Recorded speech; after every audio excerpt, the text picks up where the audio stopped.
Hi, എല്ലാവർക്കും നമസ്കാരം. ഞാൻ ഷൈറ പി മാധവം. മഴത്തുള്ളികളിലേക്ക് എല്ലാവർക്കും ഒരിക്കൽ കൂടി സ്വാഗതം.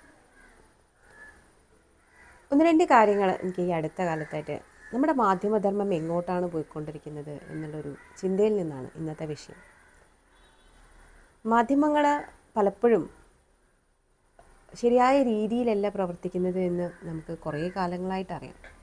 ചില പക്ഷം പിടിച്ചുള്ള സംസാരങ്ങൾ, മാധ്യമ ആങ്കറിങ് ചെയ്യുന്ന ആൾക്കാർ തന്നെ നമുക്ക് മനസ്സിലാവും അവർ കോൺഗ്രസ് ആണ്, അല്ലെങ്കിൽ അവർ BJP ആണ്, അല്ലെങ്കിൽ അവർ ഇടതുപക്ഷ പാർട്ടിയാണ് എന്ന് മനസ്സിലാവുന്ന രീതിയിലേക്ക് പക്ഷം പിടിച്ചുകൊണ്ടുള്ള സമീപനം പലപ്പോഴും നമുക്ക് ഈ ആങ്കറിങ് ചെയ്യുന്ന ആൾക്കാരുടെ ഭാഗത്തു നിന്നൊക്കെ ഉണ്ടാവാറുണ്ട്. അതുകൂടാതെ ഒരു സംഭവം നടക്കുകയാണെങ്കിൽ, ഒരു പ്രശ്നം നടക്കുകയാണെങ്കിൽ, അല്ലെങ്കിൽ ഒരു വിഷയം നടക്കുമ്പം അതിൻ്റെ ഹെഡ്ലൈൻ കൊടുക്കുന്നത് അവർക്ക് തന്നെ അറിയാം അത് ചെറിയ കാര്യങ്ങളാണെന്ന്. പക്ഷേ അതിനെ പർവ്വതീകരിച്ചുകൊണ്ട്, അല്ലെങ്കിൽ ആളുകളുടെ ഇടയിലേക്ക് ഒരു കൺഫ്യൂഷൻ ഉണ്ടാക്കിക്കൊണ്ട് അത്തരം ഹെഡ്ലൈൻസ് കൊടുക്കുക. അപ്പോഴാണല്ലോ നമ്മളത് തുറന്നു നോക്കുകയുള്ളൂ, അല്ലെങ്കിൽ നമ്മളത് കാണാനിരിക്കുകയുള്ളൂ, അല്ലേ? അതിന് വേണ്ടിയിട്ടാണ്. അതൊരു ടെക്നിക്കാണ്. പക്ഷേ ഈ ടെക്നിക്കുകളൊക്കെ നമ്മൾ മനസ്സിലാക്കി വരുമ്പോഴത്തേക്കും നമ്മൾ അത് കണ്ടു കഴിഞ്ഞിട്ടുണ്ടാവും, അവർക്ക് ആവശ്യമുള്ള എത്ര റീച്ച് കിട്ടിക്കഴിഞ്ഞിട്ടുണ്ടാവും, അല്ലേ?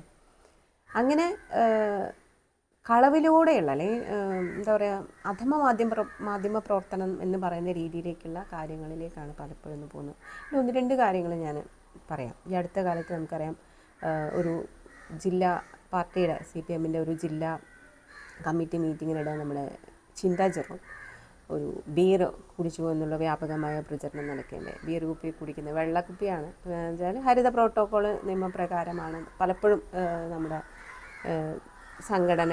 പല സംഘടനകളും, ഇടതുപക്ഷ സംഘടനകളെന്ന് മാത്രമല്ല പല സംഘടനകളും ഇപ്പോൾ അത് അനുവർത്തിച്ച് പോരുന്നുണ്ട്. കാരണം അതൊരു നല്ല കാര്യമാണ്. കാരണം ഹരിത പ്രോട്ടോക്കോളിനനുസരിച്ച് നീങ്ങുകയാണെങ്കിൽ കൂടുതൽ പ്ലാസ്റ്റിക് മാലിന്യങ്ങളൊക്കെ ഒഴിവാക്കിയിട്ട് നമുക്ക് ജൈവപരമായ രീതിയിൽ അതിനെ സംസ്കരിക്കാൻ പറ്റും എന്നുള്ളത് കൊണ്ടാണ്. അതിൻ്റെ ഭാഗമായിട്ടാണ് ആ കുപ്പി അവിടെ കുപ്പിയിൽ വെള്ളം നിറച്ച് വെച്ചതും പിന്നെ അതവൾ കുടിക്കുന്നതും. അതിന് മുകളിൽ സ്റ്റിക്കറൊക്കെ ഉണ്ട്. ആ സ്റ്റിക്കറൊക്കെ സൂം ചെയ്ത് നോക്കിയാൽ നമുക്ക് കാണാൻ പറ്റും. എന്നിട്ട് പോലും അവർക്കെതിരെ വളരെ വ്യാപകമായ സൈബർ ആക്രമണവും അതുപോലെ മീഡിയ ആക്രമണവും ഒക്കെ ഉണ്ടായി. മീഡിയ ഒക്കെ കൊടുത്ത ഹെഡ്ലൈൻസൊക്കെ ചിലത് കണ്ടാൽ പറയാം, അവർക്കറിയാം ഇത് ശരിയല്ല പറയുന്നത് എന്ന് അറിഞ്ഞുകൊണ്ട് തന്നെ അവർ അത്തരത്തിലുള്ള ഹെഡിങ്സൊക്കെ കൊടുത്തിട്ടാണ് പറയുന്നത്. ജനങ്ങളുടെ മനസ്സിലേക്ക് വെറുതെ ഒരാൾ പെട്ടെന്ന് ഒരു കുറച്ച് മാത്രം വായിച്ചു പോകുന്ന ആൾക്കാരുണ്ട്. അത് എന്ത് വാർത്ത കണ്ടാലും ഒന്ന് ജസ്റ്റ് നോക്കി പോകുന്ന ആൾക്കാരെ സംബന്ധിച്ച് അവർക്ക് അത് ചിന്ത ബീർ കുടിച്ചു, എവിടെ ഇരുന്ന് കുടിച്ചു? പാർട്ടീൻ്റെ ജില്ലാ സമ്മേളനത്തിൽ ഇരുന്ന് കുടിച്ചു. ഇതാണ് എത്തിപ്പെടുന്ന ഒരു സന്ദേശം, അല്ലേ? അപ്പം അതിനെ കണക്കാക്കി തന്നെയാണ് അവർ ഈ രീതിയിലുള്ള പ്രവർത്തനങ്ങൾ നടത്തുന്നത്. ഇനി അടുത്ത ഒരു പയ്യൻ മരിച്ചല്ലോ, നമ്മുടെ വടകരയുള്ള ഒരു കുട്ടി.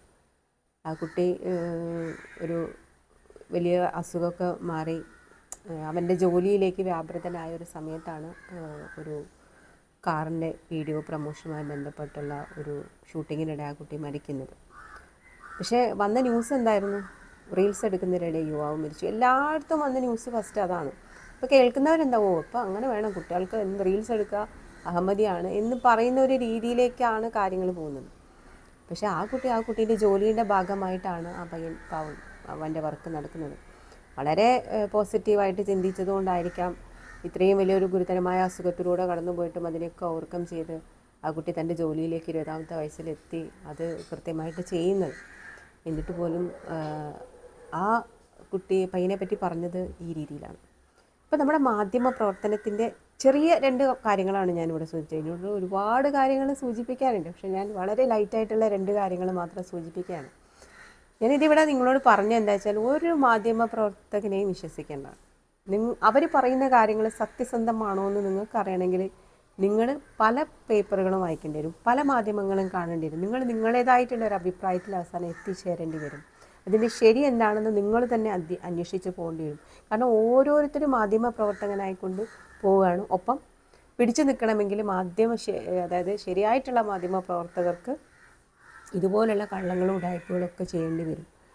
അപ്പം സാധാരണ ഉള്ള സൈബർ ഇടങ്ങളും ഇതുപോലെ ചെറിയ യൂട്യൂബ് ചാനലുകളും ഒക്കെ അങ്ങനെ ഉള്ളത് പോട്ടെ, നമ്മളെപ്പോലുള്ള ചെറിയ ആൾക്കാരെ വിട്ടേക്കും. ശരിയായിട്ടുള്ള മാധ്യമങ്ങളുണ്ടല്ലോ, അവർ എന്താണ് കൊടുക്കുന്നത് എന്നുള്ളത് ആശ്രയിച്ചിരിക്കും ജനങ്ങളുടെ ഒരു മനസ്സിലേക്കുള്ള ചിന്ത. അപ്പം അതും പലപ്പോഴും ശരിയായിട്ടല്ല വരുന്നത്. വളരെ ഒരു 10-ൽ 20% മാത്രമേ അവർ നല്ല ശരിയായിട്ടുള്ള രീതിയിലുള്ള വാർത്തകൾ കൊടുക്കുന്നുള്ളൂ എന്നാണ് എൻ്റെ അഭിപ്രായം.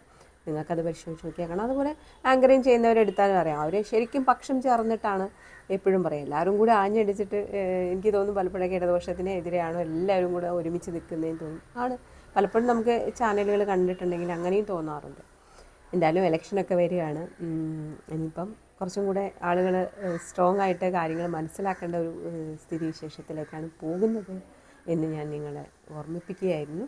എന്തായാലും എൻ്റെ ചാനൽ കാണാത്തവർ, ഇനിയും സബ്സ്ക്രൈബ് ചെയ്യാത്തവരുണ്ടെങ്കിൽ സബ്സ്ക്രൈബ് ചെയ്യണം, ലൈക്ക് ചെയ്യണം, ഷെയർ ചെയ്യണം. Thank you.